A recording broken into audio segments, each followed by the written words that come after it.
Olá, há 20 anos, na madrugada de 20 de março, os Estados Unidos, o Reino Unido e outros aliados lançaram um intenso bombardeio aéreo no Iraque, tentando ganhar a guerra na base do choque e do pavor. Queriam matar o ditador Saddam Hussein, atacaram até um restaurante de alto nível em Bagdá, ou provocaram um golpe militar capaz de poupar o país de uma campanha aérea violenta e de uma invasão terrestre. O exército iraquiano praticamente não resistiu. Saddam caiu em 9 de abril. Em 1º de maio, o presidente George W. Bush declarou que a missão estava cumprida, mas as armas de destruição em massa que serviram de pretexto para justificar a invasão não existiam e a guerra se prolongou durante muitos anos e mudou o mundo para pior. Centenas de milhares de iraquianos e 4.300, pelo menos 4.341 norte-americanos morreram na invasão do Iraque. A guerra destruiu a promessa de uma nova ordem mundial baseada no direito internacional, uma promessa do mundo pós-Guerra Fria, dividiu a aliança transatlântica, desestabilizou ainda mais o Oriente Médio, gerou o Estado Islâmico, talvez o mais feroz dos grupos extremistas muçulmanos, fortaleceu o Irã, desmoralizou os Estados Unidos, inclusive com imagens de tortura na prisão de Abu Ghraib, e serviu de desculpa para a invasão da Ucrânia pela Rússia. Ao anunciar a guerra, o ditador Vladimir Putin praticamente declarou que se os Estados Unidos podem invadir um país do outro lado do mundo que não o ameaçava, a Rússia tem o direito de invadir um país vizinho que, na visão de Putin, poderia se tornar uma ameaça. Quando o governador do Texas, George W. Bush, um mau estudante que faliu um clube de beisebol, foi lançado como candidato à Casa Branca, o líder da coalizão cristã, a direita religiosa, explicou por quê. Ele é o conservador mais elegível do país. Não foi por sua liderança ou outras qualidades. Bush era um candidato oco, vazio, e recorreu aos amigos de seu pai, por exemplo, ao ex-secretário de Estado do Tesouro James Baker, seu advogado junto à Suprema Corte, em questões relativas à eleição de 2000, quando o candidato democrata, o vice-presidente Al Gore, ganhou no voto popular, mas perdeu por pouco mais de 500 votos na Flórida, governada por Jeb Bush, irmão de George W., que organizou a eleição na Flórida, o que levantou fortes suspeitas de corrupção e fraude. O vice-presidente Dick Cheney, secretário da Defesa de George Bush pai na Guerra do Golfo de 1991, talvez tenha sido o verdadeiro arquiteto da invasão do Iraque de 2003. Em 1991, o governo dos Estados Unidos queria marchar até Bagdá e não fez isso por causa da oposição da França, do presidente François Mitterrand, que não queria ir além do que havia sido autorizado pelo Conselho de Segurança das Nações Unidas. O secretário da Defesa de George W. era outro veterano, Donald Rumsfeld, era outro veterano de governos republicanos. Eles eram os ideólogos que cercavam George W. Bush, eram neoconservadores que estavam convencidos de que os Estados Unidos não haviam tirado proveito da vitória na Guerra Fria. Começaram hostilizando a China e a Rússia, com os atentados de 11 de setembro, declararam guerra ao terrorismo e se concentraram no mundo árabe e muçulmano. Depois de não conseguir capturar o líder da rede terrorista Al-Qaeda, Osama Bin Laden, na Batalha de Tora Bora, no Afeganistão, em dezembro de 2001, no discurso sobre o Estado da União de 29 de janeiro de 2002, o então presidente George Walker Bush acusou o Irã, o Iraque e a Coreia do Norte de serem um eixo do mal. Os Estados Unidos mudavam o foco da guerra contra o terror, deflagrada depois dos atentados de 11 de setembro de 2001. Como Saddam Hussein era um ditador secularista, inimigo dos terroristas muçulmanos, era preciso inventar uma alegação falsa para justificar a guerra. Mas o governo Bush não consegue convencer aliados europeus importantes, como a Alemanha e a França, que estão prontas a votar contra a guerra no Conselho de Segurança das Nações Unidas. Como a França tem poder de veto, assim como a China e a Rússia, que também votariam contra a guerra, os Estados Unidos não submeteram a uma nova resolução ao Conselho de Segurança, se valeram de uma anterior que apertava o regime de sanções internacionais que desmantelara o arsenal iraquiano de armas de destruição em massa. A guerra era ilegal, que não foi aprovada pelo Conselho de Segurança das Nações Unidas, e ilegítima porque jamais foram encontradas as armas de destruição em massa que justificaram a invasão. Com a queda rápida de Saddam, os Estados Unidos ficaram com um problemão, como alertara o secretário de Estado, general Colin Powell, o mesmo que fez uma apresentação patética no Conselho de Segurança da ONU sobre as armas químicas e biológicas do Iraque. O problema era como governar um país árabe de 27 milhões de habitantes sem conhecer a língua e a cultura.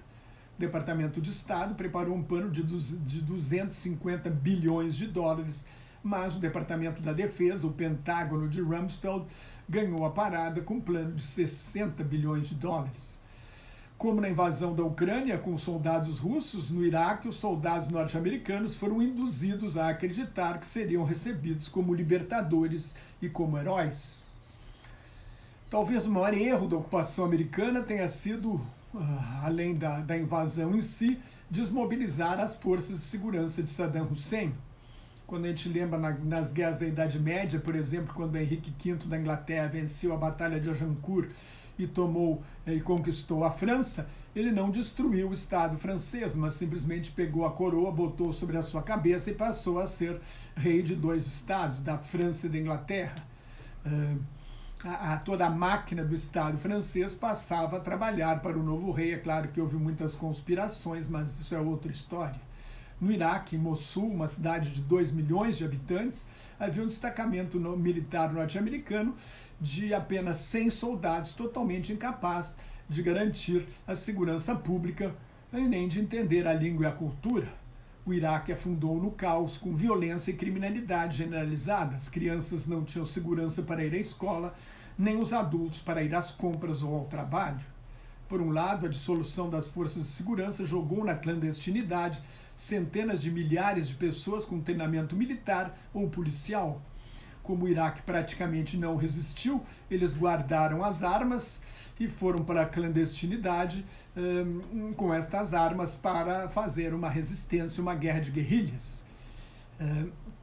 Esta medida de desmobilizar, dissolver todo o aparelho de Estado do Iraque alienou a minoria sunita que estava no poder com Saddam, perdeu o poder, empregos e influência, mas ficou com as armas.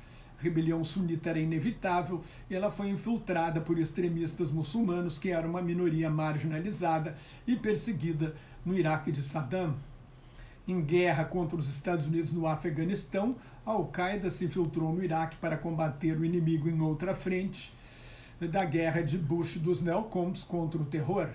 O primeiro grande confronto com os extremistas muçulmanos foi a Batalha de Fallujah. Em 31 de março de 2004, 4 mercenários norte-americanos da empresa Blackwater, que trabalhavam como seguranças, foram mortos e arrastados pelas ruas de Fallujah, no centro do Iraque. Os Estados Unidos atacaram a cidade para vingar as mortes. A batalha durou 3 semanas e 6 dias, de 4 de abril a 1º de maio de 2004, e terminou com a vitória dos iraquianos, um ano depois que Bush havia declarado missão cumprida. Pelo menos 27 norte-americanos e 184 iraquianos foram mortos. A Al-Qaeda no Iraque, ou Al-Qaeda na Mesopotâmia, nasceu em outubro de 2004. 2 anos depois, vira Estado Islâmico do Iraque. Em 7 de abril de 2013, em meio à guerra civil na Síria, o líder Abu Bakr al-Baghdadi transforma no Estado Islâmico do Iraque e do Levante, que chega a dominar uma região de 8 a 10 milhões de habitantes na Síria e no Iraque. Um experimento social macabro, com tortura, execuções sumárias de homossexuais, escravização de mulheres. A grande parte dos militares, dos comandantes militares do Estado Islâmico veio do regime de Saddam Hussein.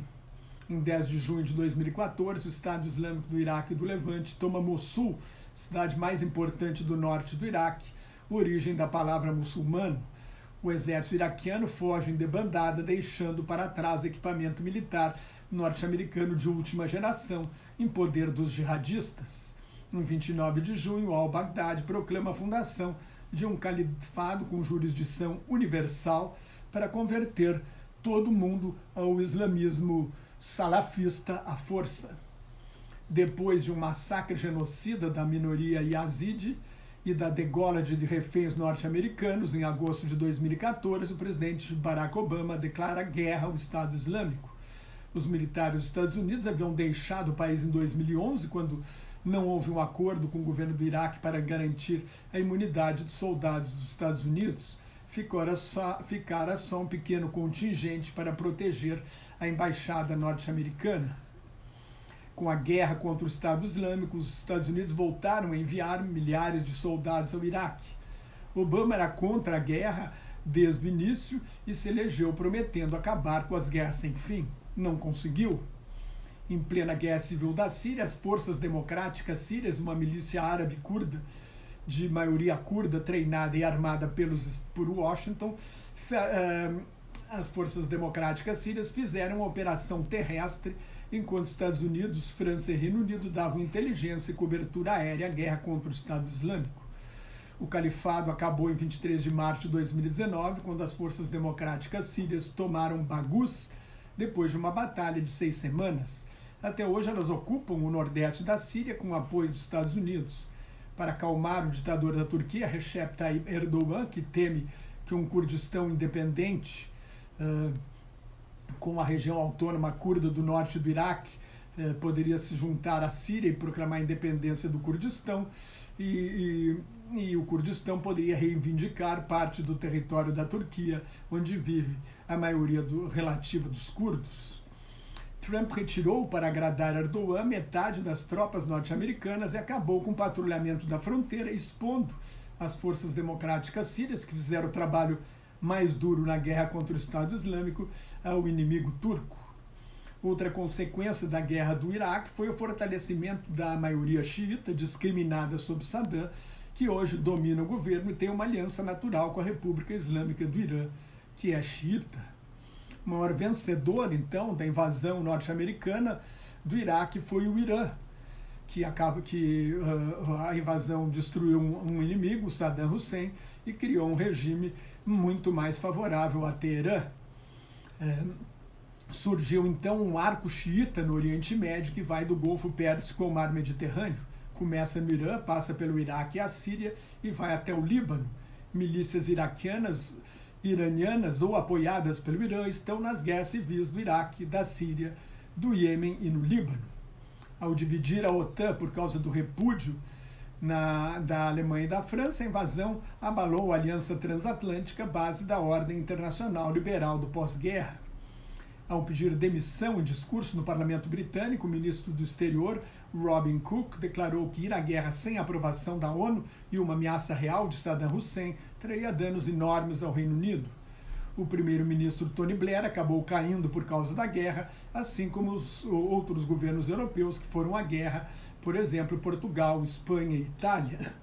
Enquanto Blair, Bush e outros líderes responsáveis pela guerra, criminosos de guerra, estão em liberdade, o australiano Julian Assange, que criou o Wikileaks e revelou crimes de guerra dos Estados Unidos no Iraque, está preso numa prisão britânica, ameaçado de ser deportado para os Estados Unidos.